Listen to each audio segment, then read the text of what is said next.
को माँ भगवती जागरण समिति की तरफ से हम लोग स्वागत करते हैं और दुर्गोत्सव शारदीय दुर्गोत्सव की आप सभी को शुभकामनाएं प्रेषित करते हैं, ज्ञापित करते हैं।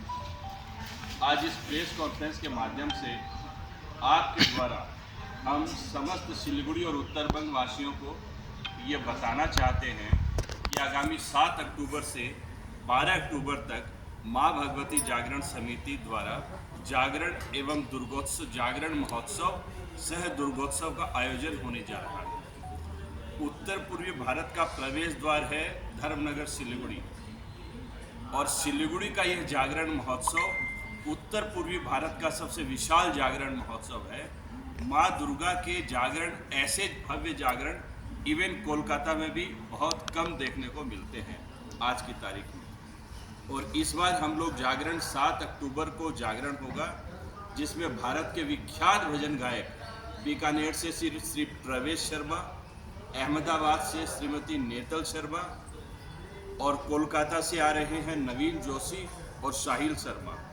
और जागरण वाले दिन विभिन्न प्रकार की नृत्य नाटिकाएं प्रस्तुत करने के लिए कोलकाता से नृत्य नाटिकाओं की जो प्रमुख टीमें हैं उनके लोग आ रहे हैं।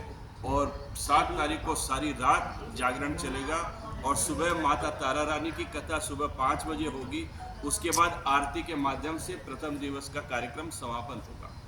आप सभी को ये बता दूं कि माँ भगवती जागरण समिति ने 2004 में जागरण महोत्सव का प्रारंभ किया था। 2004 से आज तक ये हमारा 21वां महोत्सव है, जो बड़ी धूमधाम के साथ शिवम पैलेस में होगा।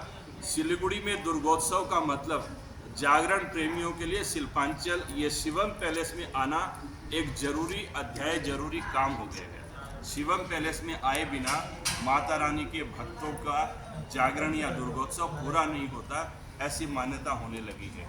हमारे 108 सदस्य परिवार हैं, 108 परिवार हमारे इस समिति के सदस्य हैं। कोई प्रेसिडेंट सेक्रेटरी वगैरह हमारे में कोई नहीं है। हम सभी मिलकर इक्वल कंट्रीब्यूशन के साथ इस कार्यक्रम का आयोजन करते हैं और ये मेरे ख्याल से सिलीगुड़ी का पहला बड़ा ऐसा कार्यक्रम होगा जिसका कंट्रीब्यूशन मेंबर्स छोड़ के बाहर से कोई कंट्रीब्यूशन हम लोग नहीं लेते।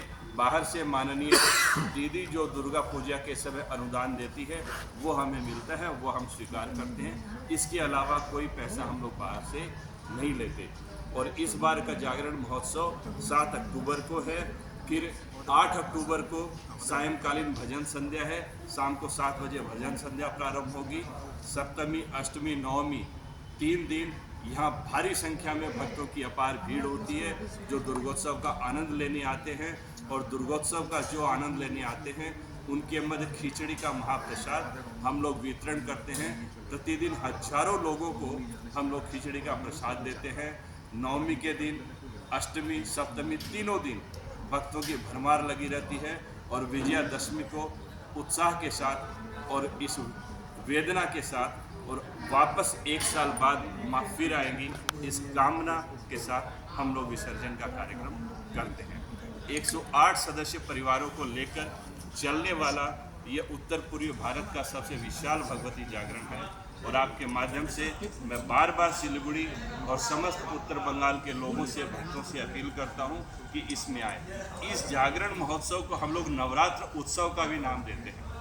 आप देखे होंगे यहाँ पर हम माँ दुर्गा की जिस प्रतिमा की पूजा करते हैं वो सिंह वाहिनी पूजा है। और ये माँ दुर्गा की, माँ भगवती का जो रूप हम लोग नवरात्रों में अपने घरों में जो जिस रूप की पूजा करते हैं उसी रूप की यहाँ भी पूजा करते हैं। इसलिए ये अपनी तरह का एक अनोखा, एक अलग, एक अभिनव पूजा का अंदाज है जो लोगों को खूब भाता है। आप सभी के माध्यम से फिर मेरा निवेदन रहेगा कि अधिक से अधिक लोग इस बार भी आएँ, हर बार की तरह हमारा उत्साहवर्धन इस बार भी करें। आज की इस प्रेस कॉन्फ्रेंस में मेरे साथ हैं श्री विष्णु जी केडिया, श्री मनोज मित्तल जी, श्री नटवरलाल जी नटरीपुरिया, श्री चंद्रकांत जी मोहता। हम लोग स्टार्टिंग से जुड़े हुए हैं। और इस बार माँ दुर्गा की प्रतिमा, भव्य प्रतिमा तो बनी रही है, इसके साथ तिरुपति बालाजी की प्रतिमा भी इस बार हम लोग यहाँ पर स्थापित किए हैं। और मुख्य आकर्षण अयोध्या में विराजमान श्री राम लला की मूर्ति की आकृति की प्रतिमा इस बार का मुख्य आकर्षण होगी, जिसे देखने के लिए भक्तों का तांता लगेगा शिवम पैलेस में। और इसके अलावा माँ सरस्वती, माँ लक्ष्मी, महारानी, श्री गणेश जी की प्रतिमाएं यहाँ विद्यमान रहेंगी और भगवान श्री कार्तिकेय जी की प्रतिमा भी यहाँ विद्यमान रहेंगी, जिनके दर्शन कर लोग पुण्य का लाभ ले सकेंगे।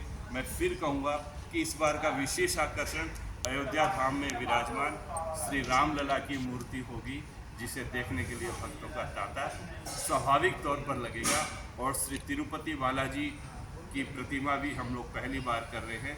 बाकी सभी देवताओं को हम लोग हर साल उनकी प्रतिमा लगाते हैं। इस बार अलग से हमने तिरुपति बालाजी और श्री राम लला की मूर्ति यहाँ स्थापित की है।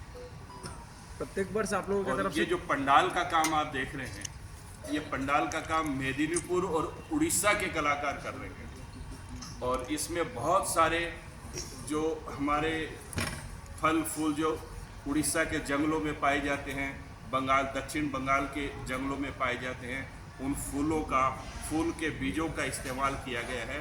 ये अपने आप में एक अनोखी कलाकृति है जो आपको और कहीं देखने को शायद ही इस बार मिले।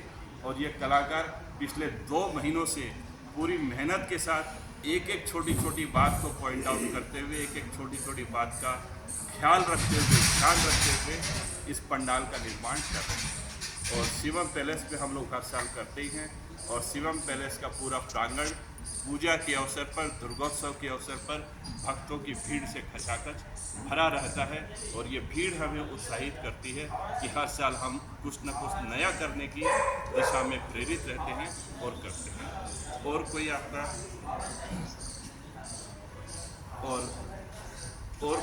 प्रश्न हो तो वो भी पूछिए। साथ ही मैं ये बता दूं कि पूजा में जो लोग पूजा का दर्शन करने आते हैं, उनको यहाँ खुला वातावरण मिलता है, अच्छी बैठने की जगह मिलती है, पानी की व्यवस्था हमारी तरह से होती है और कुछ स्टॉल यहाँ पर खाने पीने के स्टॉल लगते हैं। तो लोग पूरे आराम से बैठ के दर्शन करके, खा पी के, रेस्ट करके फिर अगली पूजा देखने के लिए प्रस्थान करते हैं। सर, सुरक्षा को लेकर क्या व्यवस्था किया जा रहा है? सुरक्षा के लिए यहाँ पर गार्डों की तैनाती रहती है और पुलिस